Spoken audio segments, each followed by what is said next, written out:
Alright, let's take a sip and give it up to the West Side Hat Company for sponsoring this episode.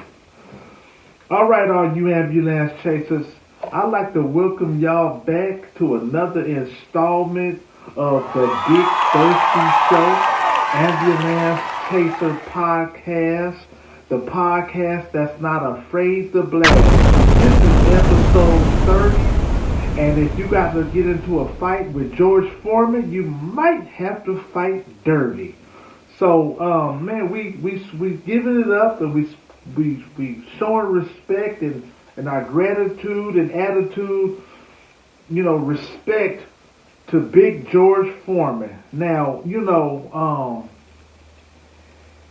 the heart of Fifth Ward, Houston, Texas, a young man named George Edward Foreman discovered his path that would lead him from the streets to global acclaim.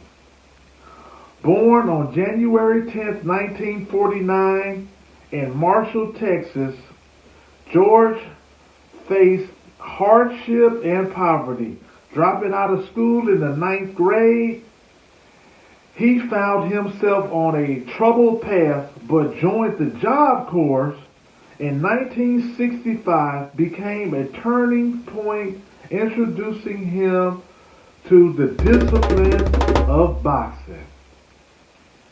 Standing 6'3" and weighing 220 pounds, Foreman's imposing presence led him to win the gold medal in the heavyweight division at the 1968 Mexico Olympics.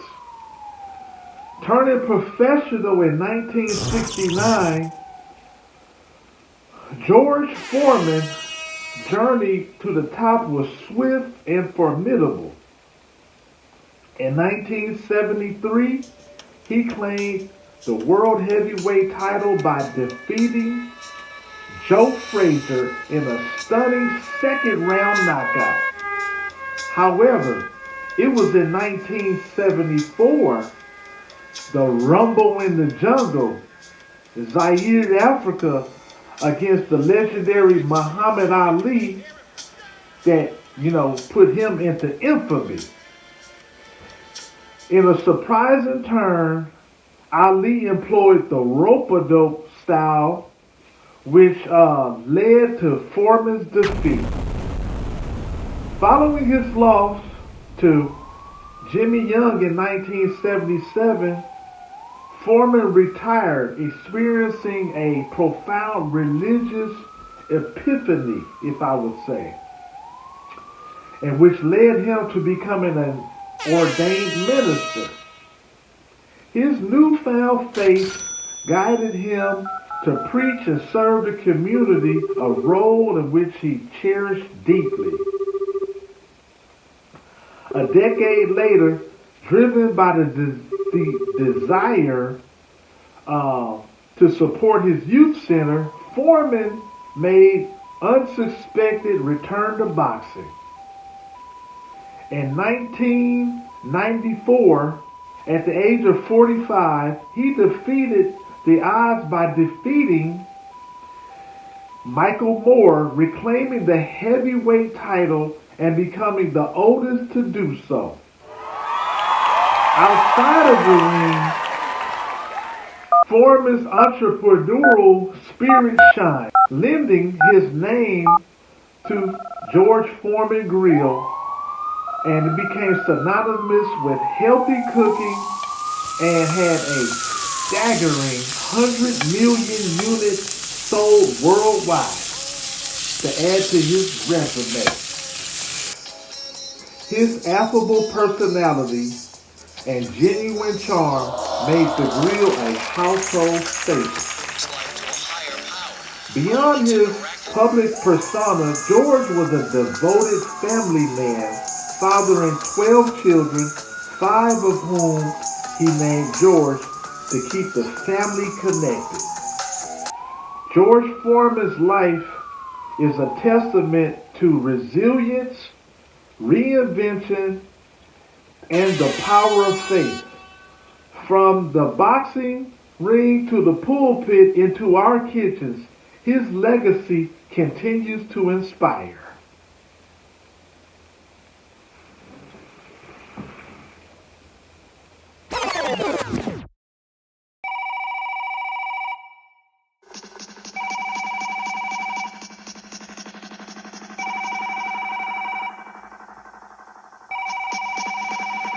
Okay, all you ambulance chasers, I got him back. I got the Mr. Bust You Up. I got the real Mr. Chaos. I got the real McCoy on here. I told y'all we was gonna get to the fun part of the show, but it ain't no fun when the rabbits got the gun.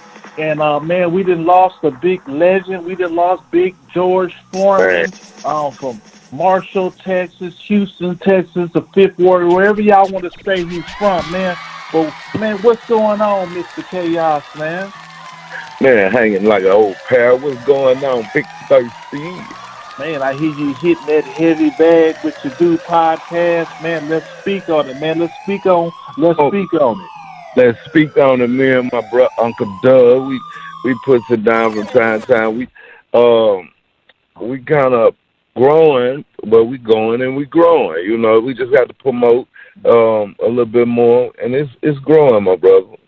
Ooh wee, man. Man, so speaking of growing, man, Big George Foreman then passed on us, man. You know, he got Boombayed in Zaire with Muhammad Ali, but he came into the game, you know, knocking out Frazier. Down goes Frazier, man. You know, he knocked out Ken Norton, and he was the oldest one to come back at 45 and keep it alive, you know, knocking out Michael Moore, man. Man, what you think about Big George, man, and the George Foreman grill? And do you have one in your house?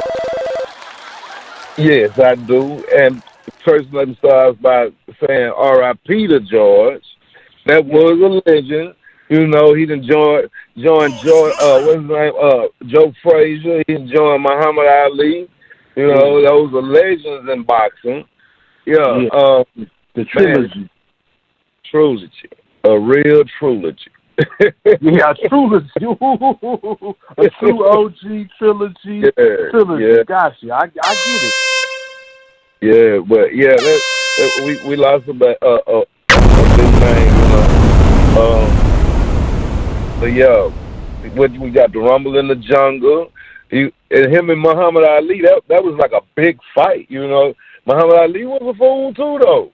Oh yeah, the rope dope, man. You know, he Yeah, rope dope, gave him the okey dope, you know. So I didn't know he was from Marshall, though.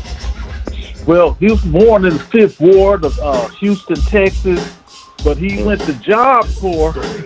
You know how Job Corps gets. And I want to say that Job Corps was in Marshall. I could be wrong, but yeah. So between Marshall, he's from the Fifth Ward of Houston, but he grew up poor in Marshall. Yeah, I guess what gave him fuel to knock things out. Big Joe was a yup, big man. man. Yeah, man. Being a street porter, I like to dip into Marshall. I had a couple little Thunder bats in Marshall, Texas, so I know how it is, man. But we want to stay on focus, man. We could talk about Thunder bats and hood rats all day, man. Let's give it up. Let's give it up to Big George, man. Big George, man. R.I.P., man.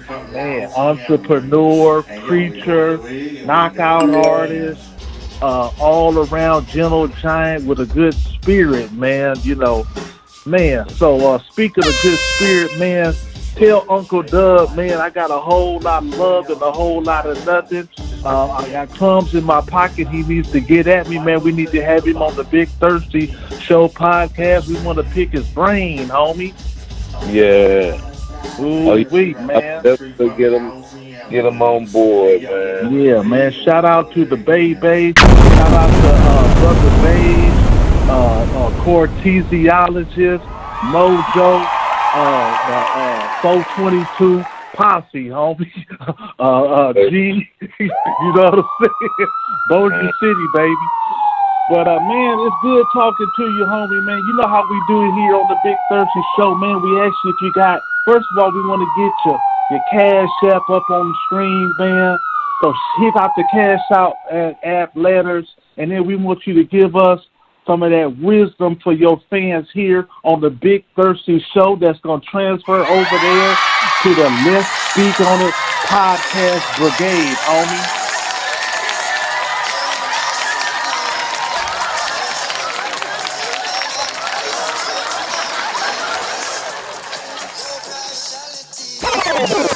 I'm trying to order some food for some more kids. And people out there, if you don't have a lot of kids, don't make a lot of kids. George Foreman had 12 kids, and 5 of them was named George, homie. He was knocking them out both ways. So we need dentists, we need chaoses, you know what I'm saying? Mr. Bust You Up Juniors, you know what I'm saying? Happy Meal. Yeah, homie. Yeah. Okay, yeah, man. So we need the cash app and your wisdom for the day, homie. The wisdom for the day. My cash app DEN. Hey, y'all see how he went first to the money for the MCCOY 1. look, y'all see how he went straight to the money. Hey man, repeat that, man. Let's get that clear on the screen, homie. What you say? $, capital D, small EN, capital M, small C, capital C, OY 1. The number 1. Got it. And the wisdom of the day for me is slow money is better than no money. Don't throw your life away for 5 years of balling when you can take it day by day and go from crawling to walking. Damn, man. Okay, yeah, man. Man, that sounds good. Let's play the long game. And I'm just going to go ahead and put it out there. Chaos ain't got nothing to do with it. But, you know, man, we had a couple indictments come down. We had Yellow Beezy get caught up in the Mo 3 situation. And then we had Big U out there in California catch him a whole RICO indictment, man. So, man, stay in school. Don't be a fool. And try to be like Mr. Chaos. Peace and love, my brother. The love. Love.